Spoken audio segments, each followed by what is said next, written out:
नमस्कार मित्रांनो, मी रामप्रसाद डोईफोडे.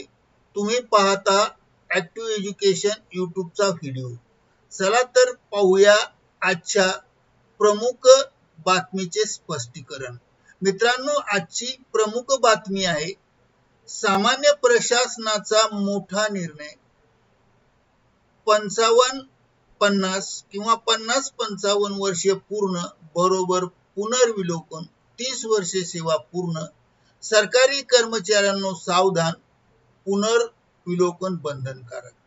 या संदर्भातील सविस्तर माहिती ॲक्टिव्ह एज्युकेशन यूट्यूब चॅनल मार्फत जाणून घेऊया. तर नमस्कार मित्रांनो, पुन्हा एकदा आपले ॲक्टिव्ह एज्युकेशन यूट्यूब चॅनल मध्ये मनापासून हार्दिक स्वागत.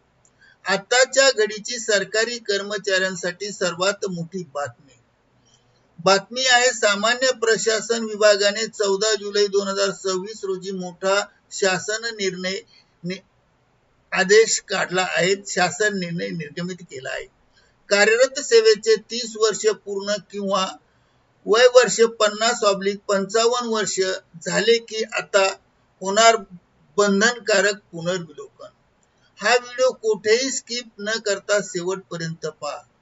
चला तर जाणून घेऊया संपूर्ण माहिती जाणून घेण्यापूर्वी आपण जर ॲक्टिव्ह एज्युकेशन यूट्यूब चॅनलवर नवीन असाल तर चॅनलला लाईक, शेअर आणि सबस्क्राईब करायला विसरू नका. चला तर पाहूया स्पष्टीकरण पुढील प्रमाणे. मुद्दा क्रमांक 1, GR मध्ये काय म्हटले आहे. महाराष्ट्र शासनाच्या सामान्य प्रशासन विभागाने दिनांक 14 जुलै 2026 रोजी महत्वपूर्ण शासन निर्णय निर्गमित केला आहे. या निर्णयानुसार आता सरकारी व निमसरकारी कर्मचाऱ्यांचे सेवेचे पुनर्विलोकन होणार. मुद्दा क्रमांक 2, पुनर्विलोकन कोणाचे होणार त्यासंबंधी 2 अट. एक अट, ज्यांच्या सेवेची 30 वर्षे पूर्ण झाली आहेत असे कर्मचारी. अट क्रमांक 2, ज्यांचे 50 किंवा 55 वर्षे पूर्ण झाले आहे. दोन्ही सेवेपैकी जे आधी घडेल तेव्हा पुनर्विलोकन बंधनकारक आहे. हे 2019 च्या GRच्या तरतुदीनुसार. मुद्दा क्रमांक 3, पुनर्विलोकन कसे होणार. सरकार लवकरच पुनर्विलोकन समिती आणि मुदतपूर्व सेवानिवृत्ती समिती गठीत करणार आहे. ही समिती पात्र कर्मचाऱ्यांची तपासणी करेल. म्हणजेच तुम्ही सेवेत राहण्यासाठी पात्र आहात की अपात्र आहेत ही समिती ठरवेल. कार्यक्षमता, आरोग्य, सेवेचे रेकॉर्ड यांच्या आधारे तपासणी होईल. मुद्दा क्रमांक 4, याचा फायदा आणि तोटा कोणाला. जे कर्मचारी काम करण्यास पात्र आहेत त्यांना सेवेत पुढे कायम ठेवले जाईल, त्यांना फायदा होईल.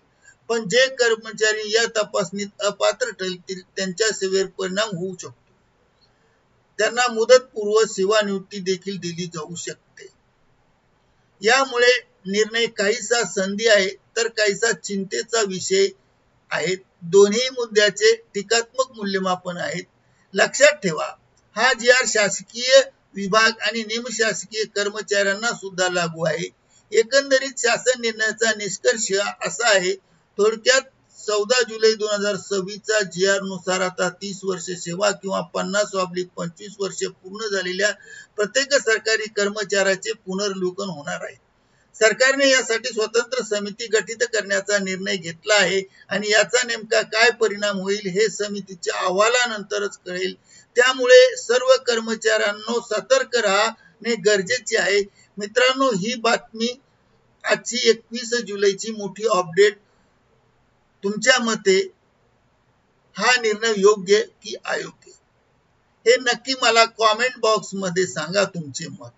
अशाच सरकारी कर्मचाऱ्यांच्या महत्त्वाच्या अपडेटसाठी, शासन GR साठी, अद्ययावत माहितीसाठी ॲक्टिव्ह एज्युकेशन यूट्यूब चॅनलला लाईक, शेअर आणि सबस्क्राईब करायला विसरू नका आणि नवनवीन अपडेट प्राप्त करण्यासाठी बेल आयकॉनला प्रेस करा.